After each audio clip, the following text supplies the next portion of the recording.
Halo rekan-rekan, kembali lagi bersama saya di channel YouTube Gokman Law Official.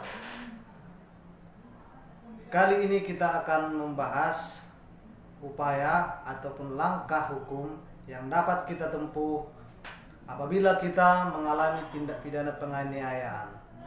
Sebelum kita lanjutkan pembahasan, jangan lupa like, komen, share, dan juga subscribe. Baik, saya lanjutkan pembahasan. Adapun langkah hukum yang dapat kita tempuh apabila kita mengalami tindak pidana penganiayaan, apakah itu karena dipukul, ditendang, didorong, ataupun dipukul dengan menggunakan alat sehingga menyebabkan luka, lebam, dan lain-lain, maka upaya hukum yang dapat kita tempuh yaitu upaya hukum pidana dengan cara membuat laporan ke kepolisian.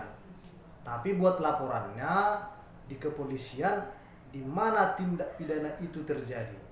Misalnya tindak pidana itu terjadi di Medan Sunggal, maka buatlah laporan dengan segera ke Polsek Medan Sunggal ataupun ke Polrestabes Medan. Apa tujuannya dibuat laporan segera?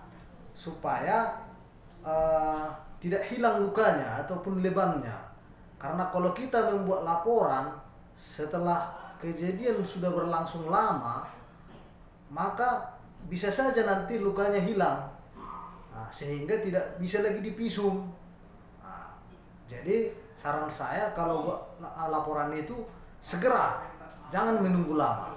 Persoalan nanti akan berdamai misalnya dengan pelaku, ya bisa nanti belakangan gitu. Tapi saran saya segeralah buat laporan.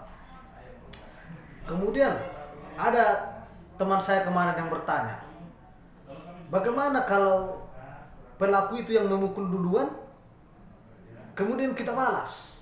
Apakah kita salah? Kan karena dia yang duluan gitu. Tetap, apapun ceritanya, apabila misalnya orang memukul kita, mengakibatkan luka pada diri kita ataupun lebam, kemudian kita balas, kita pukul lagi dia luka atau lebam, maka kedua-duanya bisa buat laporan. Persoalan benar salah itu nanti menjadi pertimbangan majelis hakim pengadilan. Karena yang boleh untuk menyatakan seseorang itu bersalah bukan polisi, bukan jaksa, bukan pengacara, tetapi hakim pengadilan. Jadi pengadilanlah yang berhak ataupun berwenang menyatakan seseorang bersalah atau tidak. Jadi seperti itu. Jadi jangan ketika kita dipukul orang kita kasihkan sekali, jangan seperti itu prinsipnya. Kalau dalam berbicara hukum seperti yang saya jelaskan sebelumnya. Tapi kalau bicara harga diri, ya itu terserah saudara. Misalnya karena saudara merasa injak harga diri saudara, kemudian saudara pukul, ya itu menjadi pilihan saudara. Tetapi tidak dianjurkan. Tidak dianjurkan ya. Itu saran saya. Setelah rekan selesai membuat laporan polisi, jangan lupa untuk meminta tanda terima laporan polisi atau yang disingkat dengan STTLP. Gunanya apa? Kedepannya ketika rekan ingin mengetahui sejauh mana perkembangan penanganan perkara rekan, STTLP tersebut ataupun tanda terima laporan tersebut sebagai dasar saudara untuk mempertanyakannya.